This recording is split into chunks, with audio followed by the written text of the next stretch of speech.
মূলো দিয়ে চিংড়ি মাছের টক করব।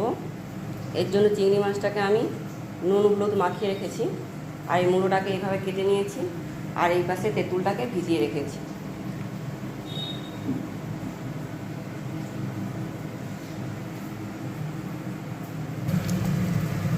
এর জন্য আমি প্রথমে কড়াতে সরষের তেল দিয়ে দিলাম।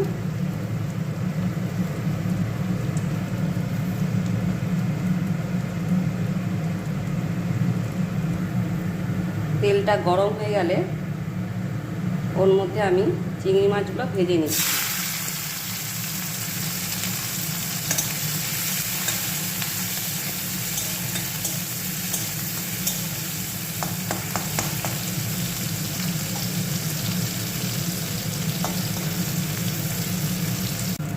চিংড়ি মাছগুলো ভাজা হয়ে গেছে। এরপরে আমি ওর মধ্যে দিয়ে দিচ্ছি কেটে রাখাগুলো মূলো।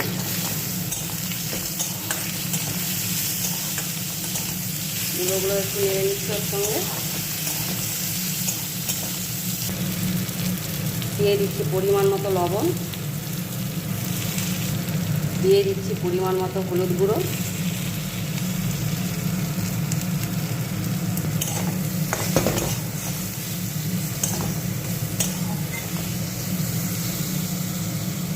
ভিজিয়ে রাখা তেঁতুলটাকে ভালো করে চটকে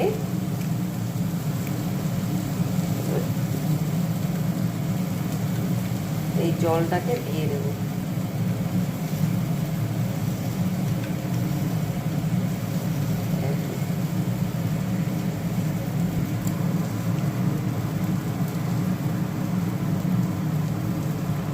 এইভাবে চটকে তেঁতুলটাকে তুলে নিচ্ছি।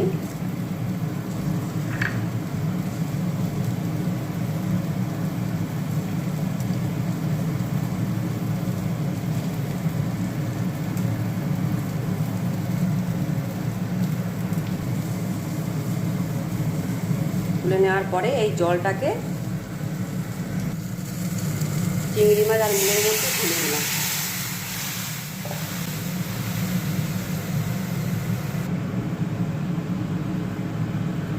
তেঁতুলের মধ্যে এখনো পাওয়া যাবে তেঁতুল, এটাকে আবার একবার চটকে নিচ্ছি।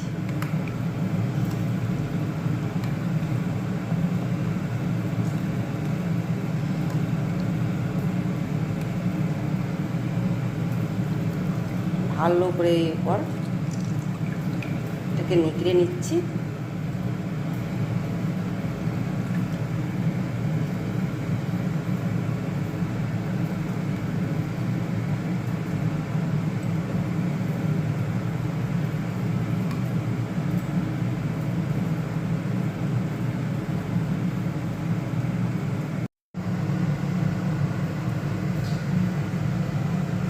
তো দেখুন টকের ঝোলটা অনেকটাই মরে গেছে,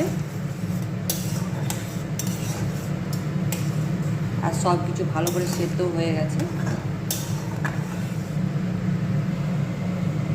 তো এরপরে টকটাকে নামিয়ে নেব। নামিয়ে নেওয়ার আগে আমি কিছুটা সরষের তেল দিয়ে দিলাম, আর দিয়ে দিচ্ছি অল্প করে একটু চিনি।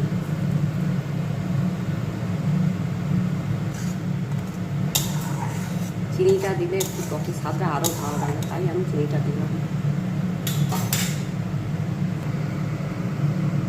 এরপর গ্যাসটাকে বন্ধ করে দিলাম, ঢেলে দিলাম।